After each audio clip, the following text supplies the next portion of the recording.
In the next 20 minutes, we will look at 5 different scenarios and I'll show you how to model each one of these and also give you an idea of the many talking points around them. Now, Voyant is a fantastic visualization and collaboration tool and can really help bring these scenarios to life for the client. Let's begin looking at the case study.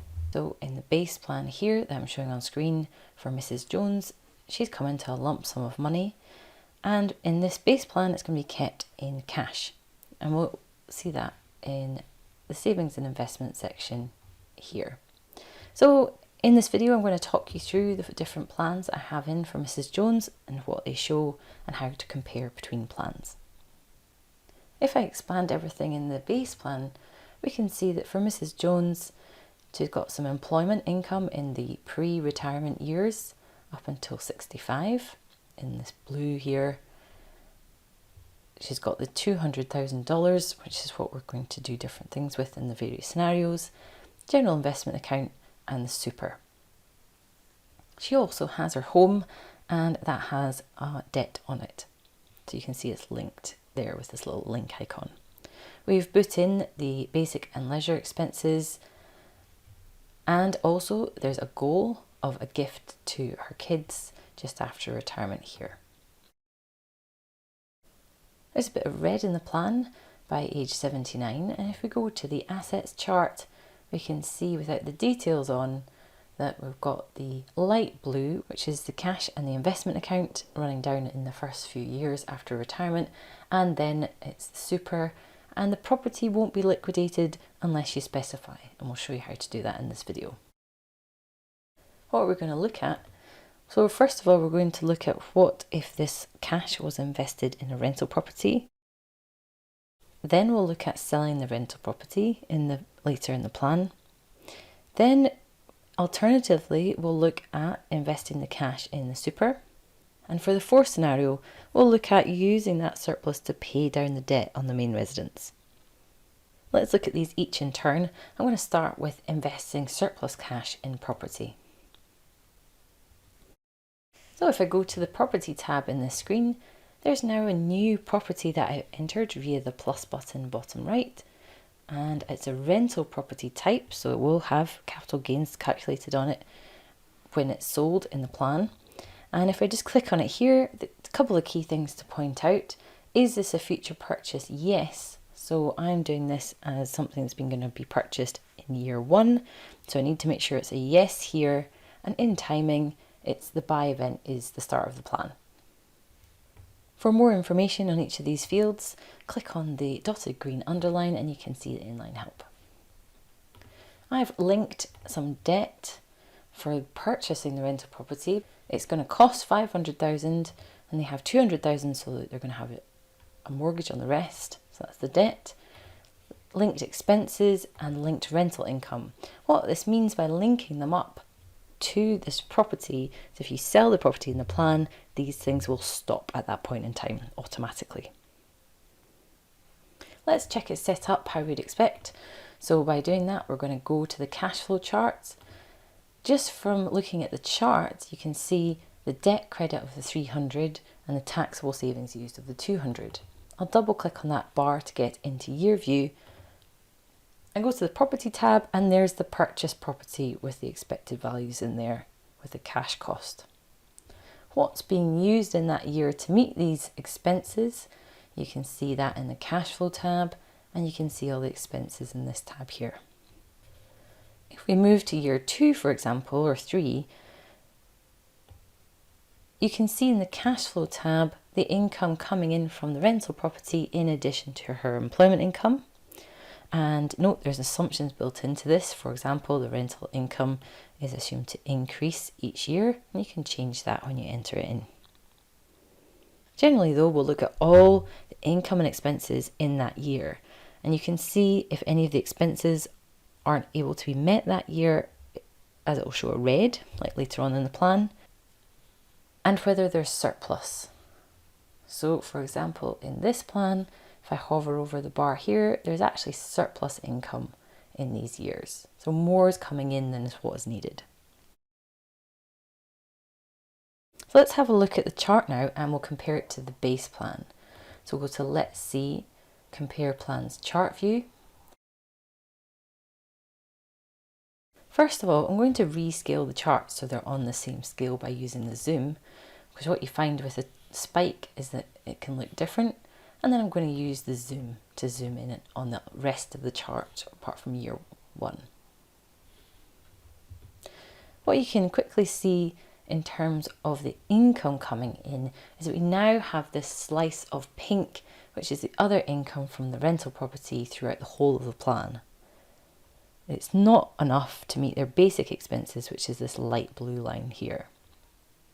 And if you want, you can put the legend on to see what each of these fields are. And if you're talking through the chart, it's quite nice. Let's just zoom in again. It's quite nice to select and deselect items one at a time. So this is the income generated from the rental property. In this case, there's a net profit from the rental property, and you can see there's now more surplus income in these pre-retirement years because of that.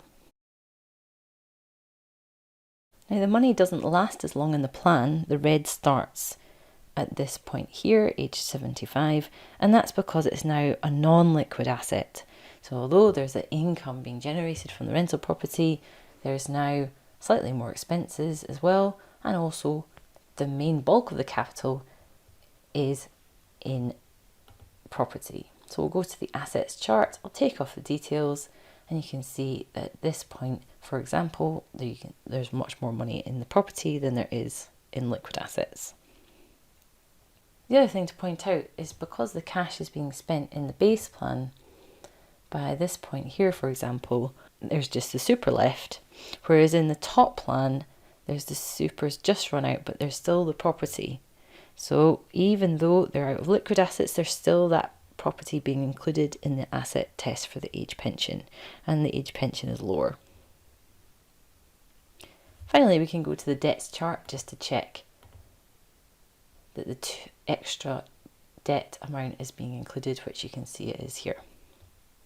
So let's go back to our base plan and cash flow chart, and you can see that there's this red in these retirement years in terms of longevity of the liquid assets. What you can do is you can run an insight, for example, called annual savings.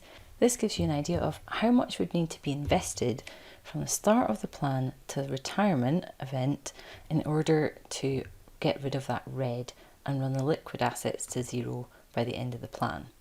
So here it's estimating around $36,000 every year in these pre-retirement years. Now, note it doesn't look at affordability of this saving. In fact, in these years, the surplus income is around $7,000.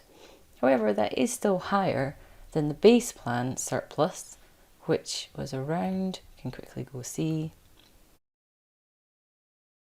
$2,000 to $3,000. Let's have a look now of what happens if we sell the rental property later in the plan. So if I go to this plan here, all I've done is I've kept in the rental property purchase, but sold it at age 72. How have I done that? If I go to the property here and I click on rental property, the only thing I needed to change in timing was the sell event. Now you can create a new event as you go by double clicking here, rename it, give it a different icon and so on. And I did that at age 72 and set as end event.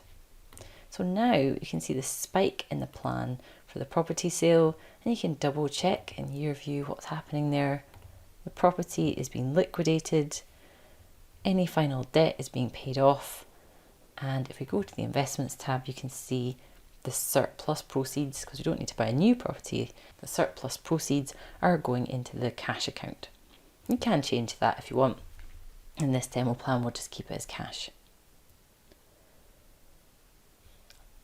Now that the property is available as a liquid asset from age 72, so that's assuming that it's able to be sold at that price and so on, because we assume gains in the property value up until this point in the plan. Let's have a look now then at the annual savings insight and see what it says now. Remember, the annual savings insight is looking at the liquid assets in the plan, so previously the property wasn't included. However, they did have that rental income in the later retirement years, which they don't in this plan. So if we look at the details now, you can see from the rental property event, there's no more pink because we linked up that income and the expenses and so on to the property. So now it's around $20,000 a year. And these, like all the insights, there is a conversation starter to give you the ballpark figure of roughly how much we're talking about. With any of the insights, go to year view within the insight and you can see more information about what's being assumed. So here we can see where the money is being contributing to and the net growth in that account. If we go back to the charts, you can see that there will be some taxes in the plan on the sale of the rental property, and you'll see that in the taxes chart. But when we start compared to the base plan, if we go to the cash flow chart, it does now last longer in the plan because the rental property is growing in value, and also in those early retirement years, there's the income from the rental property as well.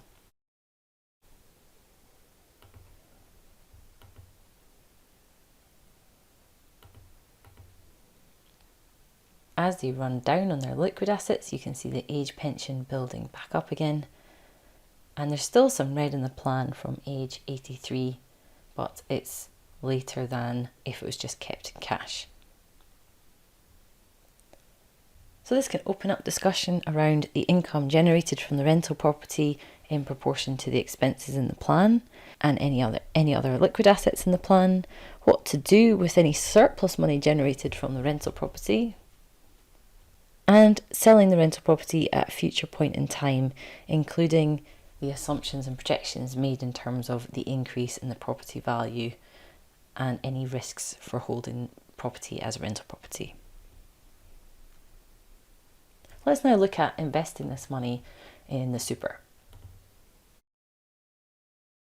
Let's go back to the main residence section here. You can see we're just back to the family home and we don't have that rental property.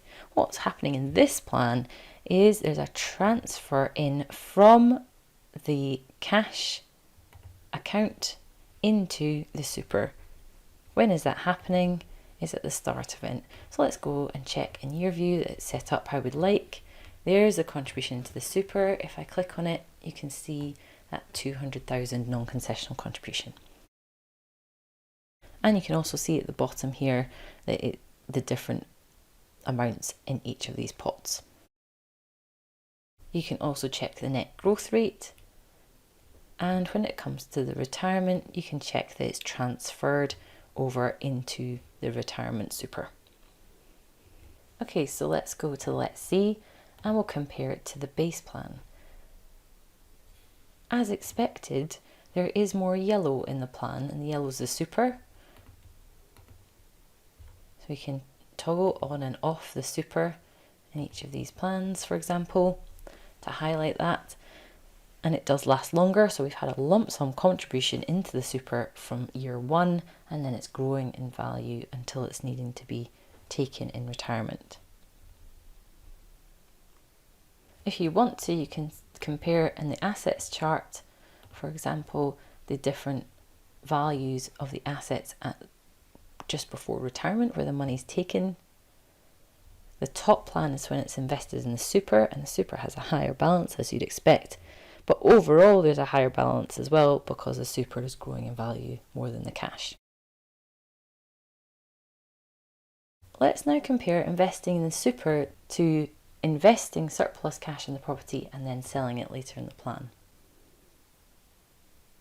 First of all, put the details on and then we'll go to zoom. The assets are lasting slightly longer in the plan of the rental property. However, it's very dependent on what income is being generated from the rental property, what the expenses are, and the growth on that property. So there's a few factors in there. So both of these plans have extended the longevity of the assets, but the way of getting there is different and with different types of risk, property versus the super. Let's look now at the final scenario where we use the surplus to pay down the current debt. What's happening in this plan? If I go to the debts and loans section, there's that mortgage amount on the family home of $250,000 remaining. What I've done is I've set up a one-time payment to pay off at the start event, and this could be any event in the future as well, a lump sum amount of $200,000. Now, if we go to year view, we can check that set up. There's the additional payment in the debts tab, and there's it coming out as the expense, as well as our regular payments. We can now go to Let's See, for example, and compare to the base plan, looking at the debts chart, and you can see that the debt is paid off sooner than it was before. Let's now have a look at the cash flow chart compared to the base plan. At the moment, the cash flow chart for the top chart, where we've overpaid on the debt, is actually not lasting as long as the base plan. And why is this? Well, in the pre-retirement years, after they've paid off the mortgage, there's now surplus income in the plan, and this by default for Voyant is being spent. To make a positive difference to the plan, if the money that would have been spent on the mortgage would now need redirected into savings and not just spent. So that's what we'll do now. So we'll go to dashboard within this plan, within this what if, and we're going to save the $18,000 that would have been spent paying off the mortgage, and we're going to do that from when the mortgage is paid off until retirement. So you can see the black line has pushed up, and that's a conversation topic in itself in terms of what to do with the money that's been freed up that you no longer have to pay the mortgage off with. And in this plan, we're saving it. So let's have a look. How do we check the saving has been made? Go to year view and investments tab. Scroll to the years the savings will start from, and you can see the contribution into that account. And that's how you check there's enough surplus in order to make that contribution in general. So if we go now to look at compare plans back to the base plan, as expected, that money is now lasting longer, as money that was going to pay off the debt is now being invested. There's less interest to pay to the bank as well, because the debt's been paid off earlier. The main residence is free of debt sooner, and that means there's more flexibility in their day-to-day spending. The longevity of assets aren't quite as good as if it was kept in the super or put into a property. And here you can see this is if $200,000 was immediately invested as a lump sum versus in 3-4 years time starting $18,000 regularly every year. If there's a property downsize in the early pre-retirement years, obviously this would make a difference to the plan because there was more money in the property now than before. So now let's look at the retirement spending insight. Just bring this to life for the client. So we go to retirement spending. What this will show now is it will take out all other expenditure that we've entered in the retirement years and replace it with the spending capacity. So you see the spike now is gone, and it's just replaced it with this $53,000 annually to give an indication of the wiggle room and expenses in the plan. So in this case, in order to have enough money to get to the end of the plan and run the liquid assets to zero, the spending capacity is around $53,000 a year. And that's in today's terms, and it will be indexed. Again, go to year view to see the details. Let's then go to using the super.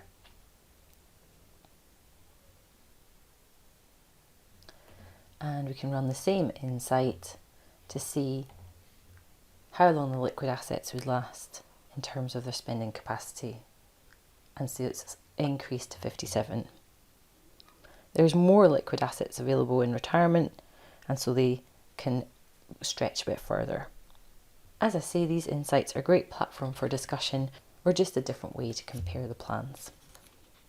You can also look, for example, at some of the performance or investments or lump sum savings insights, and you can change up and down the performance in the plan. For example, You can see, okay, what investment returns would be needed to again run the liquid assets to zero but have no red in the plan. In this particular one, note this is net, so you'd have to add on fees. And the final insight to show you is the goal prioritization insight. So if there's any goals in the plan, you can toggle on and off these goals to see what impact they have. I've only got one goal in this plan with the gift to the kids, but it's saying, okay, well, how much of an impact is this actually having on the plan? And you can toggle between this chart where I've turned off that goal to the original plan. And you see that in both scenarios, the assets are still running out around age 82, 83, though they do last a bit longer if the goal isn't there as you'd expect. But this opens up conversations around prioritisation of goals and what the client would like to do with their money. So hopefully that gives you a good overview of what is in this Mrs. Jones case study. Any questions, please contact us at support@planwithvoyant.com or click on the client name top right and request support. Thanks for listening.